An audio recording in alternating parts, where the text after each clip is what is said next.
ஓம் சாய்ராம்.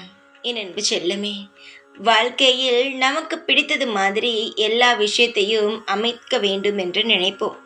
அது மாதிரி தான் எல்லா விஷயத்தையும் செய்வோம். ஆனால் காலம் நம்மை சோதிக்கும். சரிதானே? உன் வாழ்க்கையிலும் இப்படித்தான்.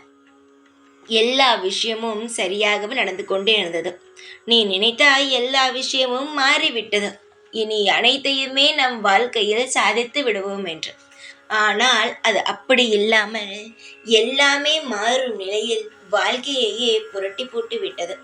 நம் வாழ்க்கைதானா எல்லாவற்றையுமே சரியாக சேர்த்து சேர்த்து வைத்து கொண்டிருந்தோம். ஆனால் திடீரென்று ஒரு புயல் வந்து அனைத்தையுமே நம்மிடமிருந்து பறித்து விட்டதே. இதற்கெல்லாம் காரணம் என்ன? நம் எல்லாவற்றையும் சரியாகத்தானே செய்தோம். இப்படி உன்னை கலங்க வைத்து விட்டது. என் தங்கமே, கலங்காதே. எத்தனை நாள் கலங்குவது?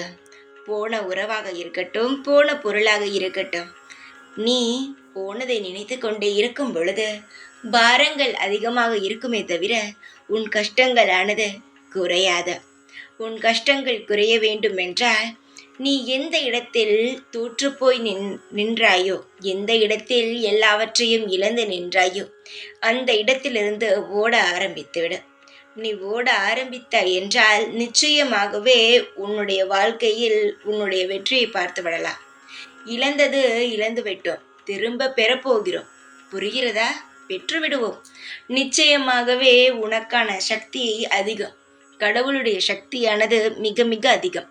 உன்னை நிச்சயமாகவே வாழ்க்கையில் ஜெயிக்க வைப்பான் மேலிருப்பவன். உன்னுடைய கண்ணீரை துடைத்துக்கொள். வாழ்க்கையில் பாரங்கள் அதிகமாகத்தான் இருக்கும். ஆனால் அந்த பாரத்தையே நினைத்து கொண்டு இருக்கும் பொழுது நம் வாழ்க்கையில் நம் ஓடலாம் என்று ஒரு மனம் சொன்னாலும், இல்லை இவ்வளவு நாள் ஓடினோம் ஆனால் இழந்துதானே போனோம், இப்பொழுது ஓடினாலும் இழக்கத்தான் செய்வோம் என்று இன்னொரு மனம் சொல்லும். அந்த மனதை கேட்காதே. உனக்கு எது நல்லது சொல்கிறதோ அதை கேள். ஓடு, நிச்சயமாக இப்பொழுது ஜெயிப்பாய் என்று சொல்கிறது பார், அதை கேள். நிச்சயமாக நல்லது நடக்கும். காலம் உன்னை எப்பொழுதும் கைவிடாது. எந்த ஒரு நாளும் கைவிடாது.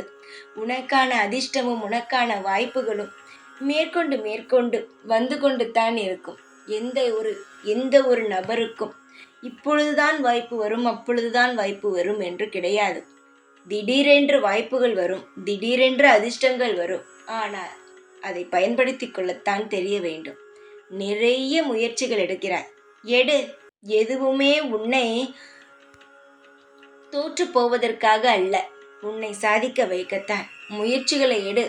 ஒரு முயற்சியில் நீ தோற்று போனால் அடுத்த முயற்சியில் நிச்சயமாகவே ஜெயிப்பாய். தோல்வியை கண்டு அஞ்சாதீர்கள். அதிகமான தோல்வி வந்தால்தான் உனக்கு எவ்வளவு தைரியம் இருக்கிறது என்பது உனக்கே தெரியும். வாழ்க்கையில் பட அடிகளை நீ வாங்கிவிட்டாய். அந்த அடிகள் எல்லாம் உன்னை செதுக்கும். இனி நீ செய்ய போகும் ஒவ்வொரு விஷயத்திலும் உனக்கான காலம் பிறக்கும். தைரியமாக இரு. எப்பொழுதும் உன் கூடவே இருப்பேன் நான். ஓம் சாய்ராம்.